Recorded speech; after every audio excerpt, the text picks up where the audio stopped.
Four major news stories you probably haven't heard about that are really, really important, friends. There's a lot of things moving behind the scenes.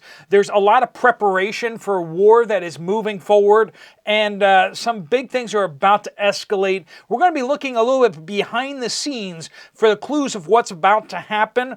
These four news stories, I think, are not top of people's lists, but are very, very important. First up, we have Israel has ordered its hospitals, especially in northern Israel, to prepare for thousands and thousands of casualties. Also saying that they need to be prepared for a massive barrage of missiles from Hezbollah at any time. Within 24 hours, they need to be operating under emergency precautions. They need to be able to operate without any infrastructure, without any support from the outside, because the massive missile barrage may take out power, may take out other supplies coming into the hospital, and some of their doctors and nurses may be called up into into the reserves. And this is something that's just coming out. The last couple days, Israel is trying to mobilize all of their hospitals in northern Israel for this possibility. This is, like I said, this is logistics. This is behind the scenes. Amateurs talk tactics, professionals talk logistics. That's a quote it's hard to pin down exactly who said it. Definitely General Barrow of the United States Marine Corps. He was a commandant of the Marine Corps. He said it back in like the 80s. It's been attributed to General Bradley during World War II. It's been attributed actually to Napoleon too, but those haven't been substantiated. But the idea that we can look at the news stories, we can look at what military units are doing, we can look at what's about to happen, and we can speculate. But when we see logistics being set up, this is a different story. This is why back when a lot of the preparedness folks were all saying Russia's not going to invade Ukraine, most channels on YouTube and such like that were saying they're not going to invade. This is just a bluff. And I was one of the few that said they're going to invade. And why? Because these other guys were looking at political angles. They were looking at the cost benefit. They're doing all that. I was looking at the logistics. When I saw the evidence that Russian troops had been deployed away from their bases up against the Ukrainian border, where they couldn't be resupplied. Basically, they were out there off their bases, out in the woods, camping. They couldn't stay there for very long. And the only reason why they would be there is because they were either making a really serious threat or they were there staged.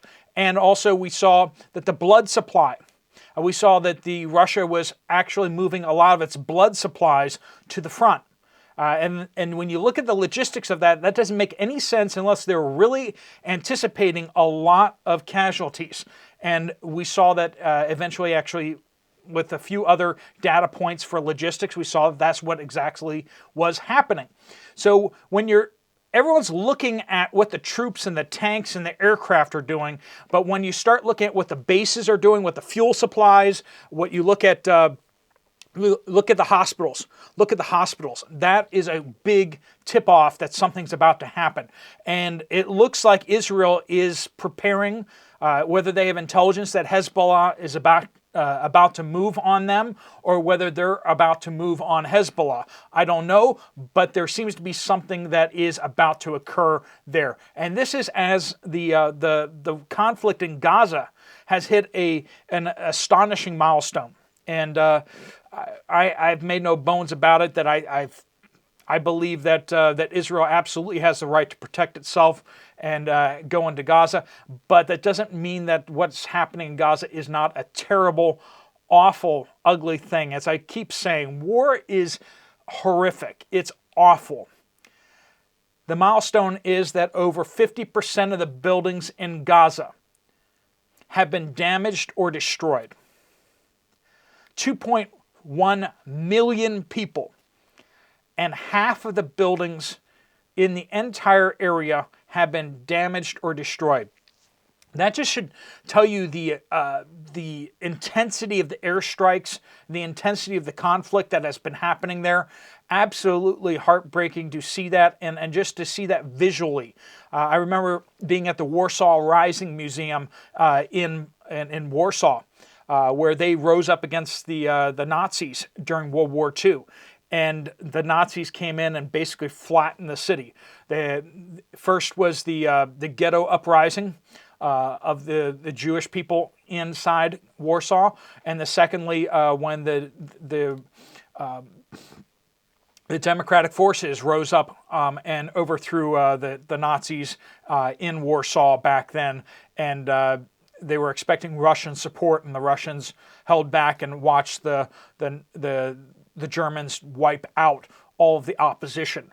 And there's reasons for that, but basically they flattened the whole city, and they have a panorama where they composited pictures from that era. So they showed like the picture, this panorama of what the city looked like before the war, and then by the end of the war, how it was just like all rubble, and that just kind of brings that back to memory. Now, I'll also put on another note here that less than 0.1% of the Houthi buildings in Yemen have been destroyed so far in the United States conflict with them. And President Biden is expecting their surrender any moment now. The Hamas in Gaza has not surrendered after 80% of the buildings leveled in northern Gaza, but President Biden is expecting the Houthis to surrender any time now that we've knocked out a few of their buildings. Obviously, in sarcasm and in jest. We really want to get into a war with these type of people? Do we? Do we really? I mean, look at what Israel is doing in Gaza, and they're still not releasing the hostages. And the United States thinks that we're going to bring the Houthis to heel by taking out a few of their missile batteries. You don't want to go down to this level to fight with these type of people, because there's only one way to defeat them. And do we really want to do that? Do we really want to go there? There's no like building them schools and making them happy and make them like us, and then they all vote for leaders that like us. Didn't work in Iraq. Didn't work in Afghanistan. I don't know. Some people just don't seem to ever learn. Also, so we have the United States military tried moving fuel reserves from Hawaii to the Philippines. So a major tanker was moving fuel reserves up to the Philippines in order to stage them for potential operations against China. The northern Philippines islands, right next to Taiwan, basically. It would be a real convenient place to refuel U.S. Navy ships. But apparently the Philippine government wasn't fully involved in that one, and it seems like the president of the Philippines, Duterte, may have given a thumbs up, but maybe didn't get official okay to do that. But that is very, very telling that the United States military is trying to pre-deploy fuel. Why are they trying to pre-deploy fuel? Logistics, friends, logistics. You can look at what the U.S. Navy ships are doing, but where are the logistics moving? The United States seems to think that we need fuel in that area because we may have sustained operations necessary in that area. The tanker has been turned back after the Philippine legislature got involved, and it's like, we didn't give you permission to do that. You're going to make us a target from China. And so Duterte has backed down and basically said, well, the U.S. military never consulted us. They were just doing stuff. But the United States military basically has said pretty clearly that they had official permission to do that. He said, she said, yeah, that going on right there. And Disease X. There's a lot of talk going around. It's been trending on Twitter recently. Apparently, China tested out a cough variant on some mice, and apparently it killed every single one of the mice.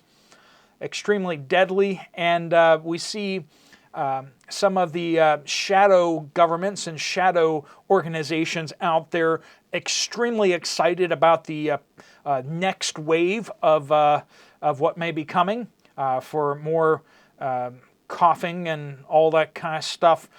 They are extremely excited about this, that this is going to really force everyone to really accept all of the government things that have been tried to be shoved down our throat in recent years.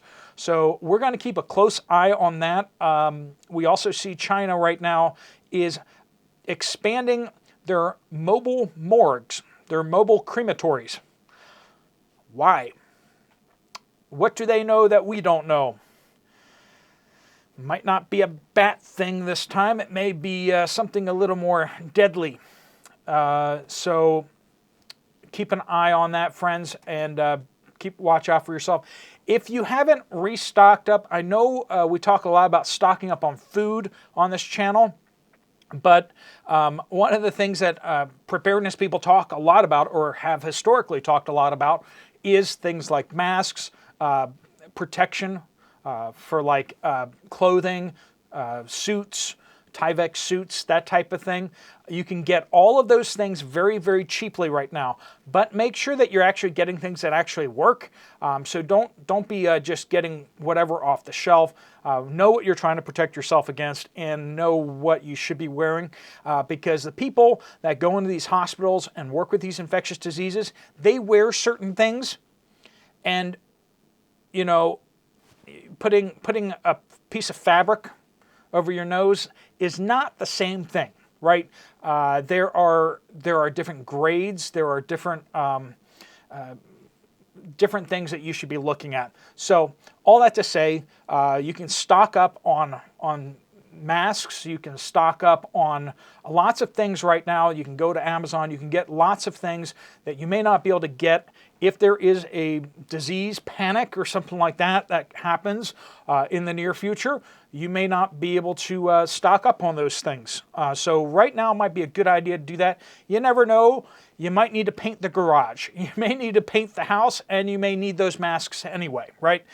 So get things that are double duty. Get things that you're going to use anyway eventually. Tyvek suits have a lot of uses when you're doing something really, really nasty and you really don't want to get all your clothes, you know, stuff that where you'd have to burn your clothes afterwards.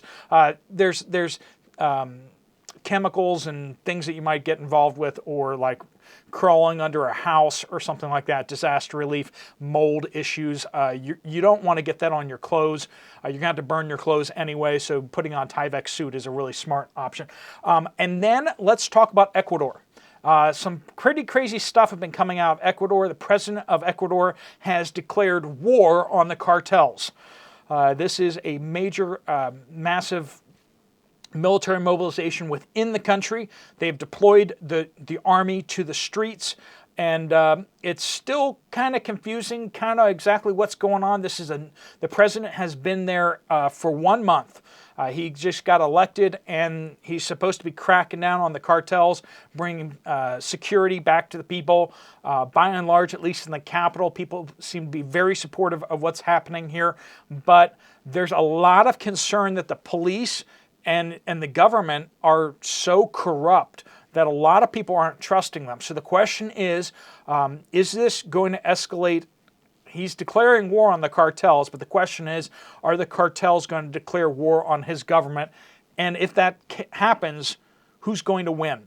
And that's a serious question there. When you have a major war breaking out, the question is who's going to win that? And Ecuador is actually an important oil exporter in South America, is a major U.S. ally. You know, some of the other countries down there, not such great U.S. allies. Venezuela is not a good U.S. ally. And Bolivia, not historically a U.S. ally there either. And Argentina was swinging over towards the BRICS countries. It has moved back towards the United States, so I'm not sure about that, where they're going to land. We'll see kind of how that plays out in the coming months. But definitely we've been seeing a lot of countries flipping from pro-USA to pro-BRICS countries, especially across Africa. Recently, we've been seeing countries and governments being overthrown and things happening and coups happening. And so when we see this major unrest in Ecuador, the question is, he's punching at the cartels, but the question is, are the cartels going to punch back and who's going to win? So we're going to keep an eye on that as well. There's a lot of craziness happening there, and it's hard to keep up with all of it. And it's also hard to tell exactly what is accurate of what's coming out of those type of things, especially in a situation like that. A lot of stuff kind of smacks of propaganda. Are we hearing both sides of things, or are we just hearing one side of things? Especially when you have one group that's controlling like the capital, and the outlying areas may not have any reporters going out there, so you may not actually know what's happening in the majority of the country, and you're only hearing about what's happening in the cities. So maybe the city people are all like, we love this guy, and most of the villages out there are on the other side of things. Maybe the people out in the villages have finally had enough with the government, and they are looking to some of these cartels now for protection, because that's the only way they actually get any security. If that's the case, they may actually be forming a base of support for these cartels that would allow them to potentially challenge the power of the central government there. So I'm not sure all about that. I haven't seen any real in-depth assessments of how serious these cartels are at toppling the government, or if that's happening. We'll see in the coming days as some more information leaks out of that country. So big news. Those 4 big stories out there that I think we should be paying a lot more attention to than what we are right now. And I will definitely be keeping an eye on them for you and giving you any updates as they come out. Thanks so much for watching. If you want to check out another video from this channel, there's one right up here. I'll see you over there, or I'll see you guys later. Steve Poplar of the Poplar Report out.